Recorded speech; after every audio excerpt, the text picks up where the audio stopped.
নরসিংদীতে পরিবহনে চাঁদা তোলার অভিযোগে দুজনকে আটকের জেরে পুলিশের ওপর হামলার ঘটনা ঘটেছে। পুলিশ জানায়, সকালে শহরের আরশিনগর মোড়ে অটোরিকশা ও সিএনজি থেকে চাঁদা আদায় করছিল বেশ কয়েকজন। বীরপুর এলাকায় একটি লাশ উদ্ধারে ঘটনাস্থল পরিদর্শন শেষে ওই এলাকা দিয়ে ফিরছিলেন অতিরিক্ত পুলিশ সুপার আনোয়ার হোসেন সহ ৮ পুলিশ সদস্য। এ সময় দুই চাঁদাবাজকে আটক করলে পুলিশের ওপর ৪০ থেকে ৫০ জনের একটি সংঘবদ্ধ দল হামলা চালায়, ছিনিয়ে নিয়ে যায় আটক দুজনকে। আহত হন অতিরিক্ত পুলিশ সুপার আনোয়ার হোসেন। তাকে উদ্ধার করে প্রথমে সদর হাসপাতালে নেওয়া হয়, পরে উন্নত চিকিৎসার জন্য ঢাকার রাজারবাগ পুলিশ হাসপাতালে পাঠানো হয়।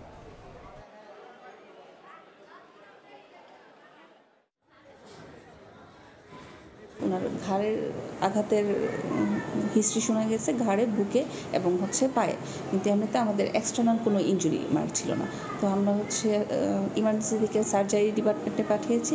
কিছু পরীক্ষা তাও আমরা করেছি, যে আমরা বাইরে থেকে যেটা দেখেছি এক্সরেতে কোনো কিছু আসে কিনা সেটা। তবে যতটুকু আমরা দেখেছি যে আমাদের এক্সটার্নাল ইনজুরি নাই।